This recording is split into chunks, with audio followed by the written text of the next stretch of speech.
चलिए, तो स्रोतस शारीर की अपन बात करेंगे। और स्रोतस शारीर जो है बहुत अच्छा क्वेश्चन है, इसमें से जरूर क्वेश्चन आता है।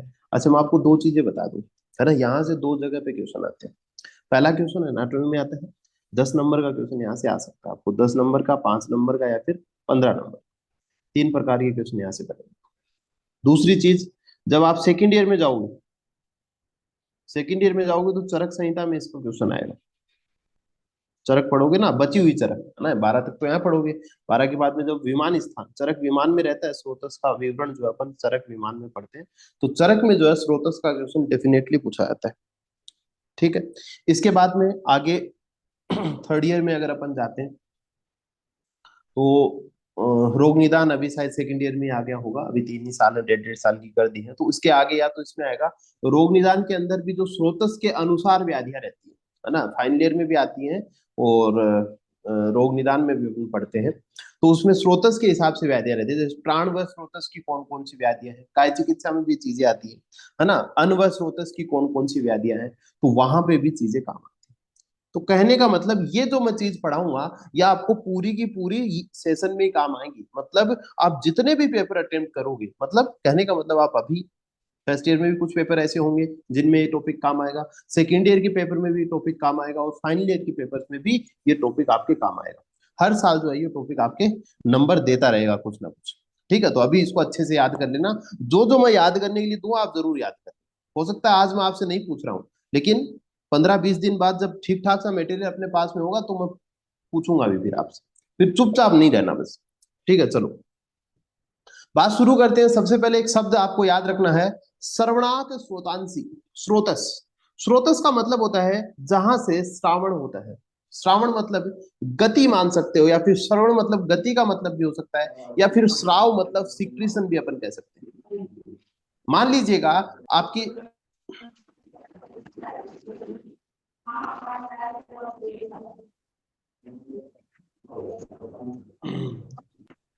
आसपास आवाजें आ रही हैं, इसको थोड़ा मेंटेन करेंगे। तो मान लीजिएगा, जैसे कि सिक्रीशन को कह सकते हैं, या फिर मैं कहूँ कोई भी गति हो रही है। ठीक है, स्रोतस का मैं आपको थोड़ा सा मतलब समझा देता हूँ पहले। ठीक है, स्रोतस का मतलब एक अपन मीडियम कह सकते हैं, मीडियम। जैसे कि आप मेरी बात सुन रहे हो, कान से आप मेरी बात सुन रहे हो, यहां से आवाज निकल रही है आपके स्पीकर से, और आप कान के माध्यम से सुन पा रहे हो। ठीक है, तो एक पैसेज है, एक पाथवे है, जहां से आप क्या कर पा रहे हो, मेरी आवाज सुन पा रहे हो। तो एक पैसेज से क्या गई, एयर गई, और एयर मॉलिक्यूल टकराते टकराते, है ना, वो आपके कान तक पहुंचे। तो वो एक पाथवे हुआ, एक मार्ग हुआ, जिस मार्ग से एक ध्वनि जो है, ध्वनि की तरंगे अपन कह सकते हैं, वो ट्रेवल करती हैं और आपको एक आवाज सुनाई देती है। तो कान आपका क्या हो गया, एक प्रकार का स्रोतस हो गया। ठीक है, कान आपको दिखाई दे रहे हैं। ठीक है। दूसरा है, आपको खाना खाना है, तो आपने कोई भी, मतलब जो कुछ भी खाना, उसका टुकड़ा उठाया और आपने अपने मुंह में रख लिया, और अब आपके वो पेट में चला जाए। तो आपने मुंह में रखा, वो एक मार्ग के द्वारा वो पेट में चला। आपने खाना कहाँ से खाया, मुंह से खाया। तो मुख क्या हो गया, एक प्रकार का अपन क्या कहेंगे, एक प्रकार का स्रोतस हो गया। उसी प्रकार से आपको क्या, यूरिन पास करना है, आपने यूरेथ्रा के माध्यम से, यूरेटर्स के माध्यम से, या फिर एक प्रकार से अपन यूरेथ्रा, है ना, स्पेशली कहें जो, है ना अपन, तो कहें भाई यूरेथ्रा एक प्रकार का क्या हो जाएगा, स्रोतस हो जाएगा, उपस्थ बोलते हैं जिसको। तो कहने का मतलब, ये जितने भी मैंने दो तीन नाम बोले हैं, कान बोला है, मुख बोला है, उपस्थ बोला, है ना, यूरेथ्रा बोला, है ना, मल पास करते हो, मैं गुदा मार्ग कह सकता हूँ, ये जो है, जो अपने को दिखाई देते हैं स्रोतस, जिनके मुख कहाँ होते हैं, बाहर होते हैं, उनको बहिर्मुख स्रोतस बोल देते हैं। लेकिन जो कुछ भी ट्रेवलिंग के काम आते हैं, जो भी कुछ सिक्रीशन अपन कह सकते हैं, तो ये क्या हो गए, ये तो अपने को दिखाई दे रहे हैं, इनके मुख बाहर की तरफ होते हैं वो लोग, तो इनको बहिर्मुख स्रोतस कह देते हैं। कुछ ऐसे भी स्रोतस होते हैं, मान लीजिएगा मैं कहूं कि आपका हार्ट है, और हार्ट क्या करता है, एक प्रकार से धमनियों के माध्यम से ब्लड को पंप करता है बॉडी की हर एक सेल तक। तो वो किसके माध्यम से जाता है, आर्टरीज के माध्यम से जाता है, वेन्स के माध्यम से वापिस आता है। तो मैं क्या कह दूं, क्या धमनी एक स्रोतस नहीं है क्या, ये भी एक स्रोतस है। क्या सिरा जो ब्लड वापस लाती है, वो एक स्रोतस नहीं है क्या, वो भी एक स्रोतस है। अपन ने सेल्स पढ़ाई थी, मैंने कहा था एक सेल से दूसरे सेल के बीच में भी कुछ कनेक्शंस होते हैं, जहां से कुछ मटेरियल जाते भी हैं, आते भी हैं। है ना। उसी प्रकार से अपन ने कही थी भाई सेल मेम्ब्रेन होती है, उसके बीच में से भी क्या हो सकता है, ऑक्सीजन का डिफ्यूजन होता है, और भी न्यूट्रिएंट्स होते हैं जिनका डिफ्यूजन होता है। सेल के वेस्ट मटेरियल होते हैं जो बाहर आते हैं, वो किससे आते हैं, वो सिक्रीशन के माध्यम से कह सकते हैं। सेल सिक्रीट करती है ना कुछ मटेरियल, सेल ने ये सिक्रीट किया, है ना, सेल ने एक केमिकल सिक्रीट किया जिससे कि पड़ोस वाली सेल को पता लग गया। ठीक है। दूसरा, मान लीजिएगा आपकी पिट्यूटरी ग्लैंड है, उसको कोई हार्मोनल संदेश देना है, हार्मोन छोड़ने हैं, उसने हार्मोन क्या किए, सिक्रीट किए, वो भी एक प्रकार का क्या हो गया, स्रोतस हो गया। तो कहा कि श्रवणात श्रोतांसी, जो भी श्रवण हो रहे हैं, कुछ श्रवण मतलब कह सकते हैं गति कह सकते हैं, या फिर बॉडी में कोई भी स्राव हो रहे हैं हर एक कोशिका के लेवल पे, वो ही क्या है, स्रोतस है। तो मैं उम्मीद करता हूं कि आप आयुर्वेद की दृष्टि से या फिर आप मॉडर्न की दृष्टि, दोनों ही तरीके से आप स्रोतस का मतलब समझ गए हो कि स्रोतस का तात्पर्य क्या है। ठीक है, चलिएगा आगे अपन चलते पढ़ते हैं थोड़ा सा। देखिए क्या कह रहे हैं, कह रहा है कि शरीर के वे भाग जहां गति होती है या फिर श्रवण क्रिया होती है, वो ही क्या होता है, स्रोतस होता है। जिस प्रकार घड़े के अंदर से पानी रिस कर बाहर निकलता है, उसी प्रकार हमारे शरीर में सेल्स के अंदर पदार्थों का भी श्रवण क्रिया होती है। कुछ भी सेल, अलग अलग सेल सिक्रीट करती रहती है मेटेरियल्स, तो सेल सिक्रीट करती है, वो भी क्या है, श्रवणात श्रोतांसी, एक शब्द में खत्म हो गया। मर्म मारियंते इति मर्माणी, ठीक है, ये मर्म के लिए बात हो गई। श्रवणात श्रोतांसी, क्या ये दो दो शब्द आपको याद नहीं हो सकते तुरंत? जब भी आप स्रोतस शारीर का कोई भी क्वेश्चन आए उसको अटेम्प्ट करो, पहली ये लाइन श्रवणात श्रोतांसी आपको लिखना है, उसके बाद में ये भी लिख देना। ठीक है, ये भी लिख देना, मतलब जो भी लिखा लिख दोगे, लेकिन शुरुआत यहां से कर। इसके बाद में अपन बात कर लेते हैं परिभाषा की। एक खूबसूरत परिभाषा आप याद कर लेना जो आपको ठीक पड़े, समझा देता हूं मैं आपको, है ना। जो अच्छा बच्चा है, जो चाहता है कि एग्जाम में मेरे बहुत अच्छे नंबर आए, भाई स्रोतस इंपॉर्टेंट टॉपिक है, इसलिए बोल रहा हूँ, आप चरक की और सुश्रुत की दोनों की याद कर लेना। ठीक है, देखो पहले बात करते हैं, लेकिन एक तो अनिवार्य रूप से याद करना है कि स्रोतांशी खलु परिणामम आपद्यमाना नाम धातु नाम अभिवाहिनी भवंती अयन अर्थेन। एक आपको पढ़ना आना चाहिए, है ना, जो भी आप शब्द पढ़ रहे हो उसका आपको मतलब पता होना चाहिए, कुछ का कुछ नहीं पढ़ना है। ठीक है, जैसे कि स्रोतांशी खलु परिणामम आपद्यमाना नाम, धातु नाम यहां पे खत्म हो रहा है, अभिवाहिनी, ऐसे पता होना चाहिए कि शब्द अभिवाहिनी, ऐसे नहीं पढ़ोगे धातु नाम अभिवाहिनी, ऐसे नहीं पढ़ना है। कहने का मतलब आपको पता होना चाहिए कि टर्म कौन सा, तभी आपको श्लोक याद होगा। अब ऐसे रटने की कोशिश करोगे नहीं होगा। तो स्रोतांशी खलु परिणामम आपद्यमाना नाम धातु नाम अभिवाहिनी भवंती अयन अर्थेन। कोई श्लोक पढ़ना नहीं है, मेरे से मदद ले लेना आप, कोई भी श्लोक हो कि स्रोत, स्रोतस जो थे परिणाम प्राप्त धातुओं को अन्यत्र ले जाने के लिए वहन करने वाले होते हैं। तो मैंने यही तो कहा भाई, परिणाम प्राप्त धातुओं का मतलब क्या है, आपने खाना खाया, वो क्या बना, ग्लूकोज बना, उसी को क्या बोलते हैं, रस धातु बोलते हैं। अब वो ऐसा तो है नहीं कि आपके इंटेस्टाइन में रस धातु बनी है तो वहां पे काम आएगी, वहां पे तो काम नहीं आएगी। अब उसका अल्टीमेटली करना क्या है, उसका अब्जॉर्प्शन करना है। बताइए भाई, ग्लूकोज का अब्जॉर्प्शन किस माध्यम से होता है? दो प्रकार के, मैंने ट्रांसपोर्ट की बात की थी, एक एक्टिव ट्रांसपोर्ट था, एक पेसिव ट्रांसपोर्ट था। ग्लूकोज के अब्जॉर्प्शन के बारे में दो बात बता दो जो मैंने कल बताई थी। सर एक्टिव ट्रांसपोर्ट होता है सर। हाँ, और कुछ बताओ इसके बारे में, कुछ नई बात का पता हो। एक शब्द और यूज होता है इसके लिए। एक, एक, यस सर, वो सोडियम के साथ चला जाता है हाँ, एक्टिव। यस हाँ, उसको क्या बोलते हैं? सर। सर तो नाम नहीं याद आ रहा को सर। ट्रांसपोर्ट, यस सर, को ट्रांसपोर्ट, को है ना। ट्रांसपोर्ट, तो यस सर। को ट्रांसपोर्ट होता है, तो वही कहा, तो भाई क्या करता है अपने को इंटेस्टाइन में, आप समझ पा रहे हो ना, ये आपकी छोटी आंत होती है, उसमें क्या होता है भाई, सारी एंजाइम्स काम करती हैं, और वहीं पे क्या होता है, आपका ग्लूकोज बन गया, जिसको अपन रस धातु ग्लूकोज को ही बोलते हैं, आपको बता दूंगा आपको। अब वो ग्लूकोज जो है वो कहाँ जाएगा, उसका अब्जॉर्प्शन होता है इंटेस्टाइन में, क्या होता है, शोषण, आपने जो खाना खाया उसका अवशोषण होता है, और अवशोषण में Na मतलब सोडियम की मदद रहती है। ठीक है, कहने का मतलब यह है, उसको वहां से अब्जॉर्ब करके कहाँ लेके जाया जाएगा, उसको अलग अलग जगह पे लेके जाया जाएगा, सभी सेल्स के पास में लेके जाया जाता है। वो अलग बात है, लीवर के पास में जाएगा, डिटॉक्सिफिकेशन होगा, वहां से वो पूरा फिजियोलॉजी का पार्ट हो जाता है। लेकिन मैं कह रहा हूं कि वो ग्लूकोज जो है वहां से वहन किया जाएगा उसको कहीं दूसरी जगह, और वो जिसके माध्यम से लेके जाएगा उसी को क्या बोलते हैं, स्रोतस बोलते हैं। शरीर में खाए हुए आहार से जो बनता है उसी से क्रमशः शरीर की धातुएं उत्पन्न होती है। मैंने कहा आपने जो खाना खाया उससे डाइजेस्ट हुआ, वो बना ग्लूकोज, वो बना रस, फिर बनेगा रक्त, मांस, मेद, अस्थि, मज्जा, बीज बनेगा, तो आगे से आगे धातुएं बनेंगी। और अतः रस से उत्तरोत्तर जो भी धातुएं बनती है उसको वहन करने के लिए सूक्ष्म अति सूक्ष्म मार्गों को ही स्रोतस कहा जाता है। जिस प्रकार की जो धातुएं बनी उसी के हिसाब से जो है स्रोतस बन जाते हैं, और वो उनका क्या करवाते हैं, वहन करवाते हैं, ट्रांसपोर्ट करवाते हैं।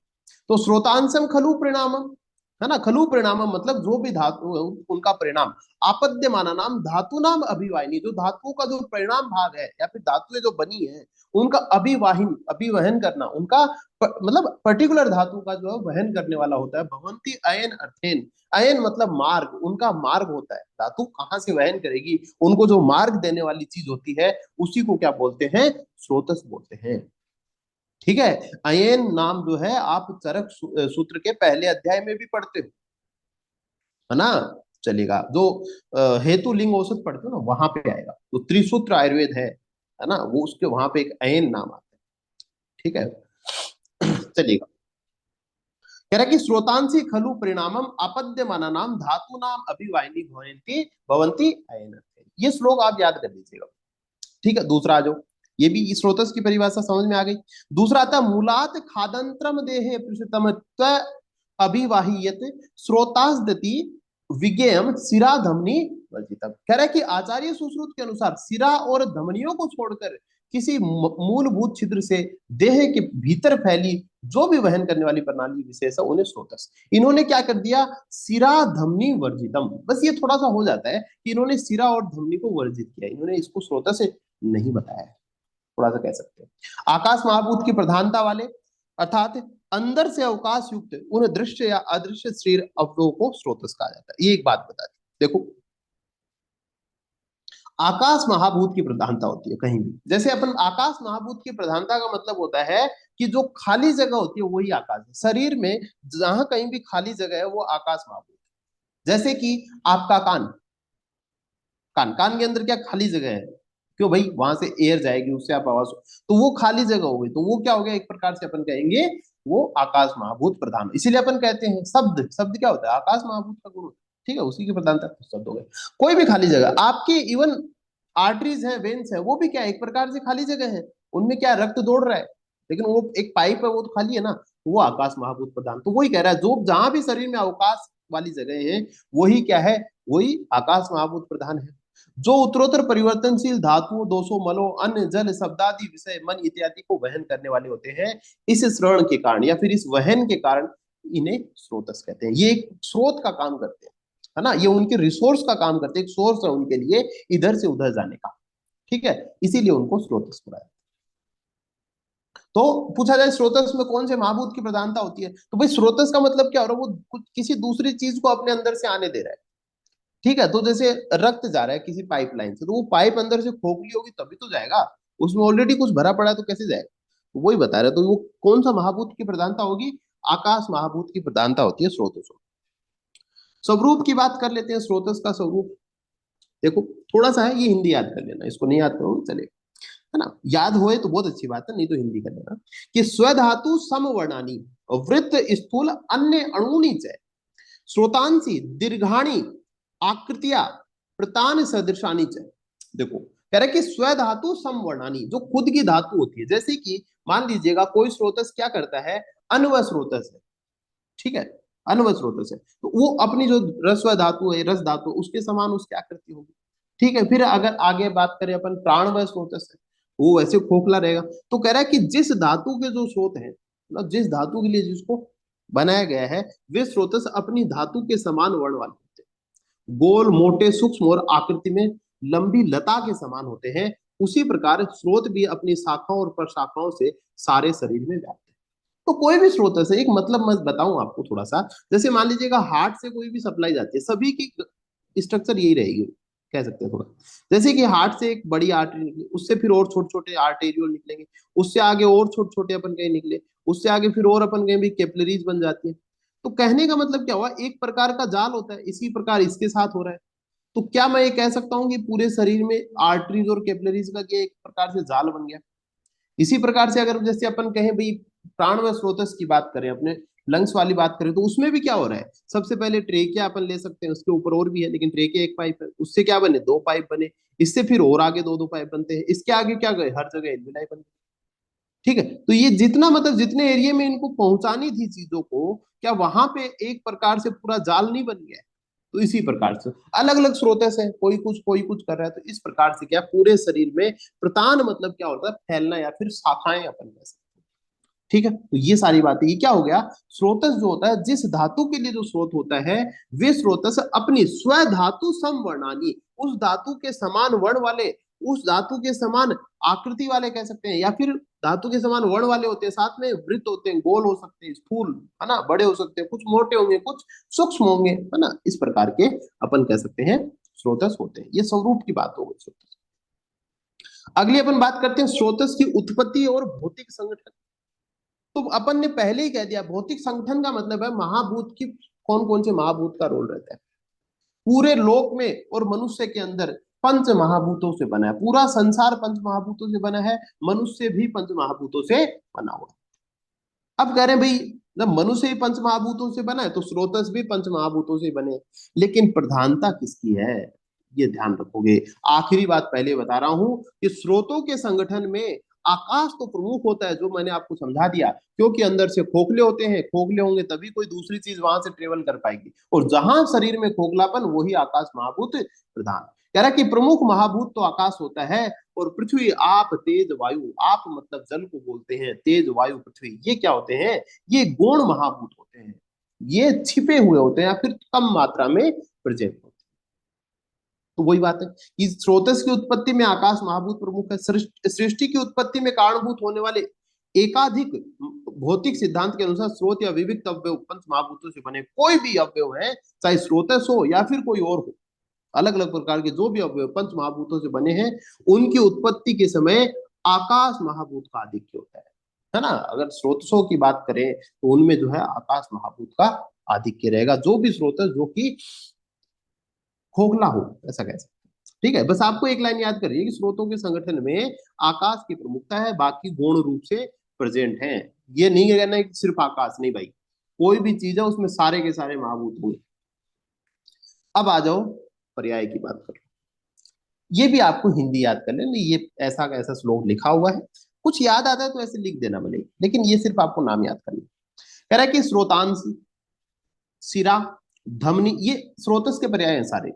रस, रसायनी, रसवाहिनी, नाड़ी, पंथान, अभी पढ़ेंगे, मार्ग, शरीर छिद्र, शरीर में बहुत सारे लोम लोम छिद्र अपन कह सकते हैं, है ना, समृद्ध, असमृतानी, स्थानानी, आसे, निकेतन, फिर शरीर, धातु, अवकाशा नाम, लक्ष्य, लक्ष्य, अलक्षणाम, नामानी भवंती, ये सारे क्या हो गए? एक प्रकार से स्रोतस के पर्याय हो गए।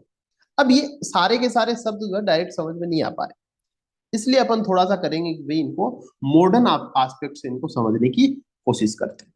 देखिए, सबसे पहले कह रहा है स्रोतांशी, तो अपन कहेंगे स्रोतांशी मतलब चैनल्स, ओपनिंग, पैसेज, है ना, ऐसे कई बात अपन करते हैं, है ना, तो जो भी है। सिरा का मतलब वेन, धमनी का मतलब आर्टरी। समझ जाओगे कि सबसे क्या होता है, एक प्रकार से अपन कहेंगे भाई ट्रांसफर होगा, किसी न किसी चीज का ट्रांसपोर्ट होगा। रसवाहिनी तो न्यूट्रिएंट वेसल और कैपिलरी, ऐसी, है ना। इसके अलावा रसायनी मतलब लिम्फेटिक डक्ट को बोलते हैं, रसायनी है ना, ये रसायनी, लिम्फेटिक डक्ट। नाड़ी, ट्यूबुलर, कोड, केनाल, नर्व, ये सारी नाड़ी होगी। पंथान मतलब चैनल्स हो गए फिर से। मार्ग मतलब कोई ट्रैक्ट है, कोई पाथवे है या फिर पैसेज है। शरीर के छिद्र, ओपनिंग एपरेटस, शरीर के छिद्र होते हैं अपन अलग अलग, आपके नाक है ना, यूरेथ्रा है, जो भी है, जितने भी छिद्र, मुख है, आंख है, ये भी छिद्रों में आता है ना, कान है, तो ये शरीर छिद्र हो गए। समृद्ध, असमृद्ध, एक्सटर्नल एंड इंटरनल अपर्चर और पैसेज ऑफ द बॉडी, ये सारी चीजें हो गई। स्थान, साइड्स, आज से मतलब स्पेस, खाली जगह। निकेतन, रिसोर्स, ये भी मतलब एक प्रकार से अपन कह सकते हैं खाली जगह कह सकते हैं। शरीर, धातु, अवकाशा नाम, तो visible and non visible empty spaces in the tissues and their cells. कह रहे हैं कि ऐसी बहुत सारी जगह जगह जो अपने को डायरेक्ट नहीं दिखे, माइक्रोस्कोप से स्कोप से ही दिख पाती है, तो वो भी अपन कहेंगे जो भी शरीर में खाली जगह वही एक प्रकार से किसका काम कर रही है, स्रोतस का काम कर रही है। ठीक है, तो ये सारी बातें अपन ने की भाई, ये कौन सी हो गई, ये अपने स्रोतस के पर्याय। ठीक है, इसके बाद में देखो आगे आते हैं संख्या में। आ जाओ, मैंने कहा स्रोतस दो प्रकार के होते हैं, पहला होता है अंतर्मुख स्रोतस और दूसरा होता है बहिर्मुख स्रोतस। तो पहला तो कौन सा होता है, अंतर्मुखी, दूसरा कौन सा होता है, बहिर्मुखी।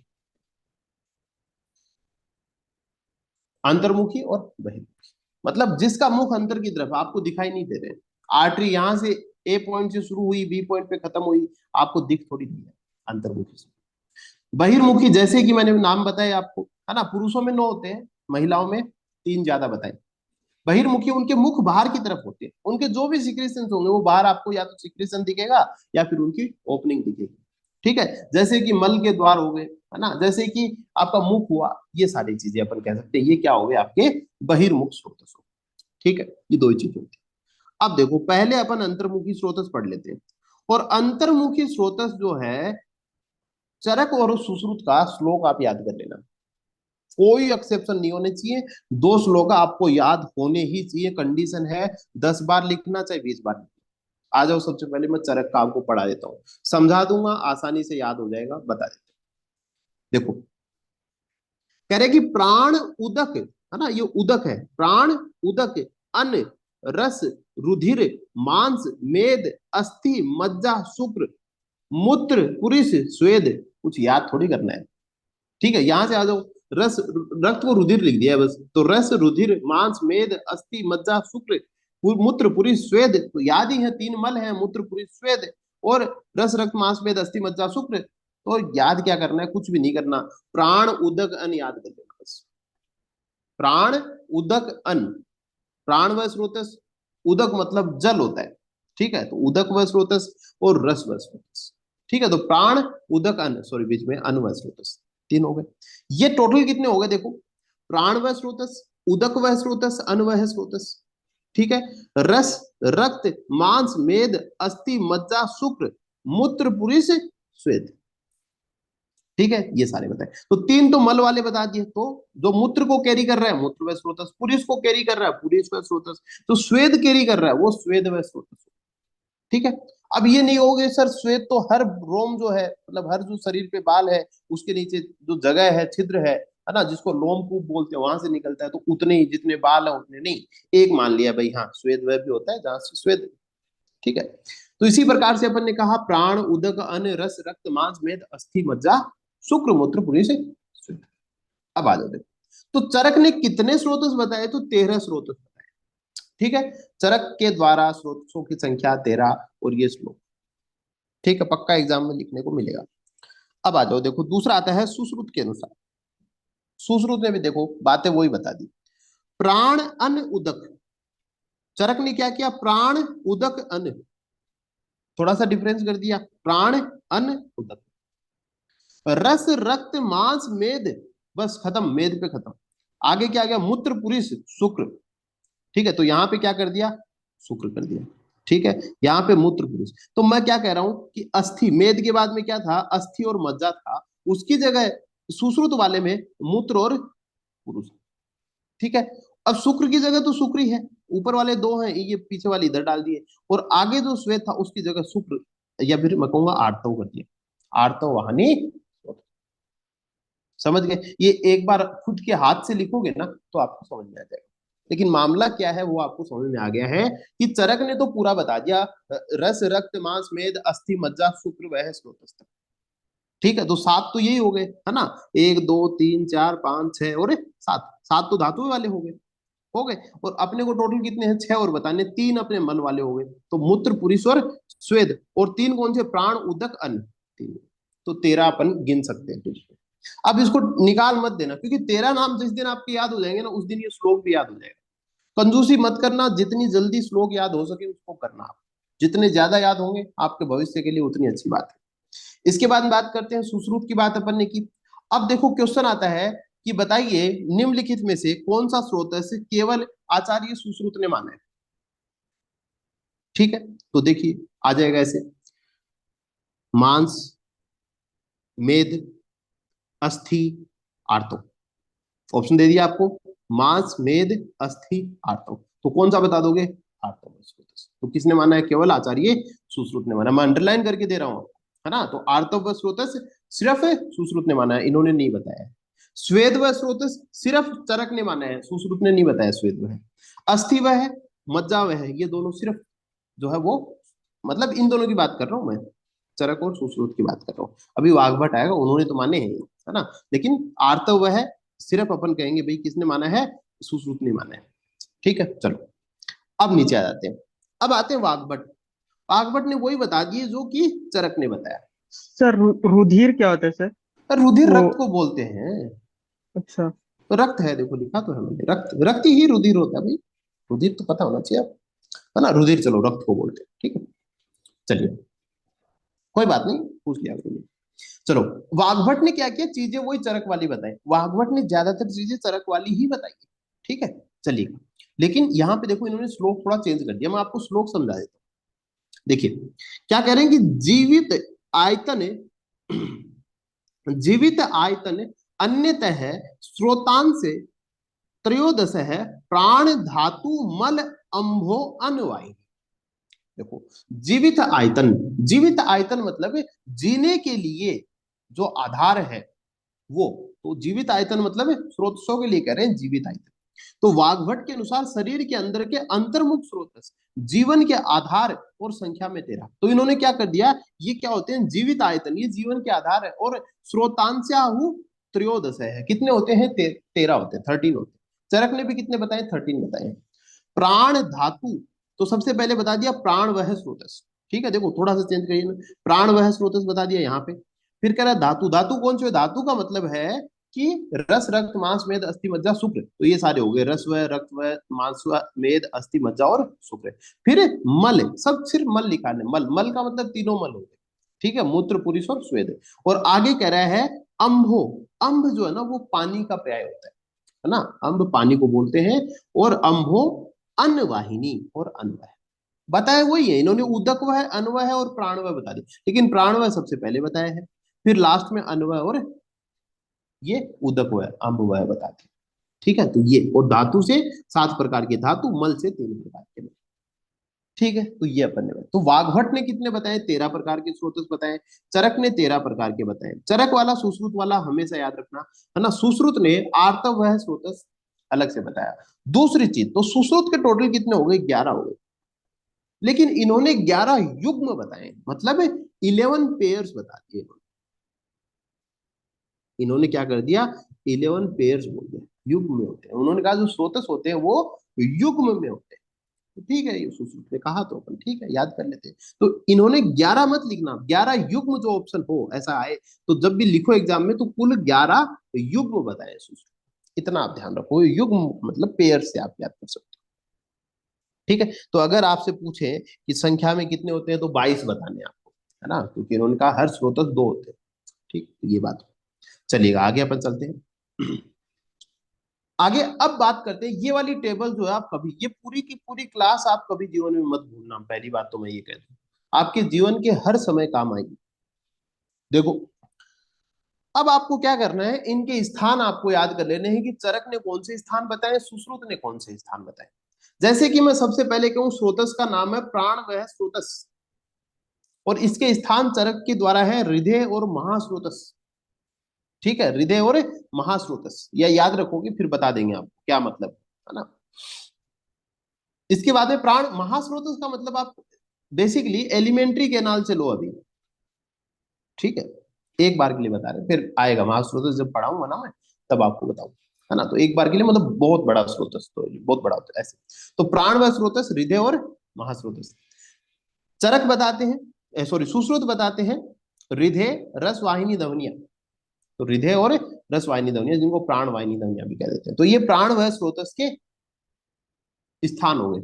अभी मैं इनके श्लोक पढ़ाऊंगा आपको, अभी प्राण व स्रोतस अलग से अपन पढ़ेंगे, क्या मामला क्या है, कौन से इसके स्थान है, श्लोक आपको याद कर लेना। लेकिन ये आप याद करना कि प्राण व स्रोतस के स्थान कौन से, हृदय और महास्रोतस है, सुश्रुत के अनुसार हृदय और रस वाहिनी ध्वनिया, ठीक है। उदक व स्रोतस के स्थान है तालु और क्लोम, तालु और क्लोम, ये उदक व स्रोतस की बात होती है। ठीक है, दूसरा अपन बात करते हैं सुश्रुत, वो भी तालु और क्लोम बताते हैं। क्लोम भी आपको समझाएंगे क्या चीज होती है। इसके बाद में अपन आगे चलते हैं। क्लोम के लिए अलग अलग आचार्यों के बहुत सारे मत हो जाते हैं, है ना। चलिएगा, बात करते हैं, अपन आगे चलते हैं, अन्न व स्रोतस की बात करते हैं। अभी सुन लीजिएगा, डिटेल में आती है चीजें। अन्न व स्रोतस में आता है आमाशय और वाम पार्श्व। वाम पार्श्व का मतलब होता है जो आपका साइड एरिया होता है ना, इसको बोलते हैं वाम पार्श्व। और अनवय, मतलब भाई अनवय रहता कहाँ वन, है ना, अन्न का कहाँ कहाँ जाएगा, है ना। तो अनवय स्रोत आमाशय में ही जाएगा, खाना खा रहे हो कहाँ जाएगा, आमाशय में जाएगा, ऐसा कह सकते हैं। और इन्होंने कह दिया आमाशय और अन्न वाहिनी धमनिया, है ना, जो अन्न को आगे वहन करती है वहां भी तो अन्न जाएगा। ये इनके कंसेप्ट बता रहे हैं।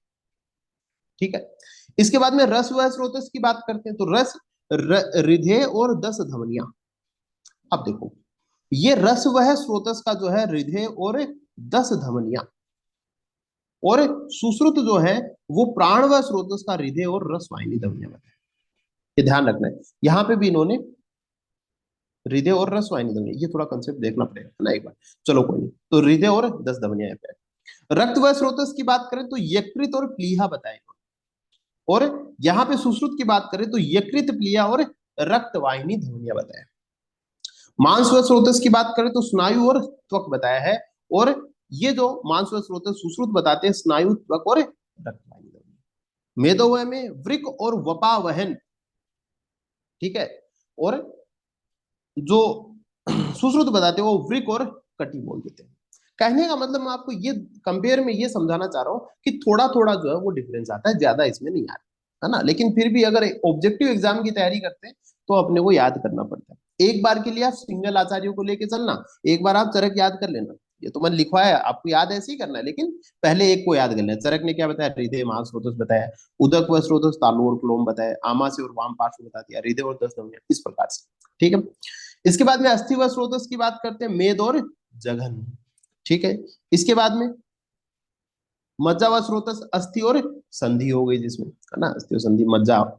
इसके बाद में शुक्र व स्रोतस की बात करते हैं, वृषण और सेफ या फिर मूत्र इंद्रिय कह सकते हैं, ये शुक्र व स्रोतस हो गया। ठीक है, आचार्य सुश्रुत ने वृषणों और स्तनों बताया इसके लिए, है ना।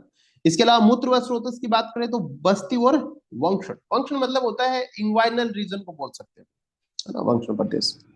बस्ती और मेढ्र, ये आचार्य सुश्रुत बोल देते हैं। पुरुष व स्रोतस के लिए पक्वास्य और स्थूल गुद, और पक्वास्य और गुद नॉर्मल बोल दिया इन्होंने।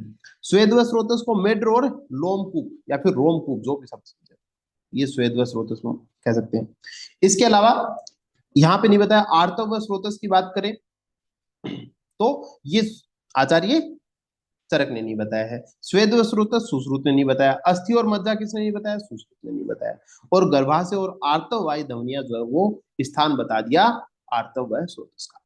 तो ये जो चीजें हैं ये अपन एक एक करके स्रोतस पढ़ेंगे, लेकिन ये मैं आपको सिर्फ एक टेबल के माध्यम से थोड़ा बेसिक बताना चाह रहा हूँ कि ये स्थान बड़े इंपॉर्टेंट होते हैं, स्रोतसों के स्थान आपको याद करने होते हैं। मैं जब पढ़ाऊंगा तो मैं आपको ये भी बताऊंगा कि स्थान आप कैसे याद कर सकते हो ना, एक तरीका होता है इनका भी, वो हम आपको बता दें, है ना। एक बार कुछ शब्द है जो आपके दिमाग में घुसने जरूर। अब चलिएगा आगे अपन चलते हैं कि आचार्य चरक और सुश्रुत की अगर बात करें तो वही बातें जो अपन ने बता दी हैं कि स्रोतस की संख्या चरक ने 13 बताई, लेकिन सुश्रुत ने 11 युग्म बताए, है ना, यहाँ पे युग्म भी लगा लेना। ठीक है, और सुश्रुत ने क्या नहीं माना, अस्थि मज्जा और स्वेद को नहीं माना है। ठीक है, अस्थि मज्जा और स्वेद को नहीं माना, तो 3 नहीं माने, लेकिन एक ज्यादा बता दिया, कौन सा, आर्तव व स्रोतस ज्यादा बता। तो ये जितने भी स्रोतस थे, ये जितने भी स्रोतस के आपने नाम पढ़े हैं, ये जितने भी स्रोतस हैं, ये अंतर्मुखी वाले हैं, जिनके मुख अंदर की तरफ हैं, जिनके मुख आपको दिखाई नहीं देते। ठीक है, तो ये अंतर्मुख वाले। ठीक है, तो पहला अपना जो टॉपिक था वो अंतर्मुख स्रोतस वाला। अब छोटा सा है बहिर्मुख स्रोतस, जो मैंने सबसे पहले समझाते हुए मैंने आपको बताया था, जिनके मुख आपको दिखाई दे देते। चलो देखो श्लोक देख लो, श्लोक याद हो तो अच्छी बात है, इतना इंपॉर्टेंट नहीं है। पहले जो मैंने बाकी बताए हैं वो याद करेंगे, उसके बाद में अगर आपको ऐसे लगता है कि नहीं मैं अभी और याद करना चाहता हूं तो आप इसको भी याद कर लेंगे। कह रहा है कि श्रोतांसी नासिका कर्णो नेत्रे पायु आस्य मेहनम स्तनो रक्त पथस्थिति नारी नाम अधिकम त्रय। देखो सबसे पहले क्या कह रहे हैं, नारीणाम अधिकम त्रयम, कि नारी के अंदर 3 अधिक होते हैं। पुरुष में कितने हुए, ये सारे के सारे बता दिए कि स्रोतांशी नासिका नासा हो गया, कर्णों को 2 कर्ण हो गए, ठीक है, नेत्रे 2 नेत्र हो गए, पायु पायु गुदा को बोलते हैं, आस्य मुख को बोलते हैं, मेहन मेढ्र को बोलते हैं, है ना, यूरेथ्रा कह सकते हैं, स्तनो रक्त पश्चैती नारिणाम अधिकम त्रयम। तो कह रहा है कि स्तनो मतलब 2 स्तन, एक रक्तपथ, रक्तपथ का मतलब होता है योनि मार्ग, जो आर्तोपथ कह सकते हैं, रक्तपथ बता रहे, नारीणाम अधिकम त्रय। तो श्लोक को समझने के लिए देखिए कितनी गूढ़ता से चीजें लिखी जाती, अपने लिखे हुए याद नहीं हो रहे और किसी ने लिख भी दिए हैं, है ना, तो अपने को इतना नीचा नहीं मानिए कि अपने याद नहीं हो। तो पहली लाइन में देखो क्या क्या बता दिया इन्होंने, एक तो नासा की बात कर ली इन्होंने, फिर 2 इन्होंने कर्ण बता दिए, 2 इन्होंने नेत्र बता दिए, और एक पायु, एक आस्य, एक मेहन बता दिया। ठीक है, तो 3 2 5 2 7 8, है ना, इस प्रकार से नासिक के 2 नासा क्षेत्र, शायद 2 आएंगे, है ना, इसमें 2 आएंगे, नासिका क्षेत्र 2 गए, तो ये 9 बताते हैं। तो पहली लाइन में इन्होंने क्या कर दिया, 9 बता दिया। फिर कह रहा है कि स्तनो 2 स्तन हो गए, ठीक है, रक्तपथ योनि मार्ग हो गया, और नारिणाम अधिकम त्रयम, ये 3 जो चीजें हैं वो नारियों के अंदर अधिक होती है। तो पुरुषों में जो अगर संख्या की बात करें तो 9 होंगे, और स्त्रियों में संख्या की बात करें तो 12। ये श्लोक वैसे बहुत अच्छा है, याद हो जाता है। ठीक है, जब आप थोड़ा सा पढ़ना शुरू करोगे ना सीरियसली, आपको श्लोक याद करने में सिर्फ 2 मिनट लगेगी, तुरंत याद। अब समझ जब आपने लिया है कि नीचे वाली जो लाइन है वो सिर्फ नारी नारी के लिए बताया है, और इसमें बताया कि ये 3 जो है नारी में अधिक होंगे, तो इसका मतलब इस लाइन में ये लिखा हुआ है कि 2 स्तन और एक योनि मार्ग नारियों में तीनों अधिक होते हैं। इसी का संस्कृत वर्जन बताना है कि स्तनो रक्तपथम चैती नारिणाम अधिकम त्रयम, मतलब इसमें 9 से कोई संबंध नहीं है। 9 ऊपर क्या आ गए, पहला तो स्रोतांशी, बात ही स्रोतस की कर रहे हैं, तो सबसे पहले नाक हो गया, 2 नासिका, उसके बाद में 2 कर्ण हो गए, 2 नेत्र हो गए, पायु आस्य मेहन। याद क्या करना है, जब आप गुदा याद कर रहे हो उसकी जगह पायु कर लो, फिर आस्य कर लो, ये तो संधि का कमाल है, पायु हो गए, होता है पायु है, तो पायु हो गया, आस्य हो गया, मेहनम हो गया। ठीक है, ये याद नहीं हो रहा तो आप ऐसे याद करो ना, फिर मतलब मान लीजिएगा एग्जाम में नहीं याद आया तो पायु, फिर आस्य और मेहनम इसके लगा के लिख दो, हो गया, श्लोक गलत थोड़ी हो जाएगा ऐसे। फिर एग्जामिनर को चाहिए तो इसमें संधि विच्छेद कर लेगा, तो फिर ये पाए में आ जाएगा। ठीक है, तो कहने का मतलब ये हुआ कि श्लोक याद करना कोई गंभीर बात नहीं होती है, जितना बड़ा आप काम समझते हो उतना बड़ा काम होता नहीं है। पढ़ना शुरू कर दोगे तो याद हो जाएगा। इसी चीज को थोड़ा टेबल के माध्यम से, है ना, श्लोक अगर लिखो तो अच्छी बात है, नहीं तो श्लोक और टेबल दोनों लिख देना। देखो, पुरुष में 2 नासिका इधर भी है भाई, 2 कर्ण इधर भी है, 2 नेत्र इधर भी है, मुख भी है, गुदा भी और उपस्थ भी है। उपस्थ का मतलब यूरेथ्रा होता है भाई, यूरेथ्रा से समझ सकते हो आप। कहीं मेड्र, देखिए यहाँ पे मेहन लिखा है, मेहन मतलब मेड्र कह सकते हैं, पेनाइल रीजन को बोल सकते हैं यहाँ पे। ठीक है, तो दोनों में ये अगर इससे अपन यूरेथ्रा लिंक करके चलेंगे ना, तो ये कह रहा है कि भाई ये 9 तो सब में होते हैं, इसका मतलब यूरेथ्रा सब में होती है ना, तो ये यूरेथ्रा इसका मतलब, तो यूरेथ्रा हो जाएगा। इसके बाद में 2 स्तन और योनि मार्ग, तो 2 स्तन, है ना, और योनि मार्ग, तो ये दोनों जो है, स्तन क्या करेगा, दुग्ध का वहन करता है, मेमोरी ग्लैंड्स होती है ना जो दुग्ध का वहन करती है, योनि मार्ग हो गया। ठीक है, तो ये सारी योनि मार्ग को रक्तपथ कहा गया है, ठीक है यहाँ। तो ये सारी चीजें हुई, तो अपन ने बेसिकली क्या किया भाई, स्रोतस थोड़े से पढ़े अपन ने, बेसिक अपन ने चीजें देखी कि भाई स्रोतस का मतलब क्या है आखिर, है ना, चीजें होती क्या कैसे हैं, है ना, व्हाट इज स्रोतस, होता क्या, कैसे कैसे होते हैं, अंतर्मुखी होते हैं, बहिर्मुखी होते हैं। और अब कल से अपन एक एक करके यहां से शुरू करेंगे प्राणवह स्रोतस। ठीक है, तो ये चीजें अपन स्टार्ट करेंगे, आगे की बातें अपन कल के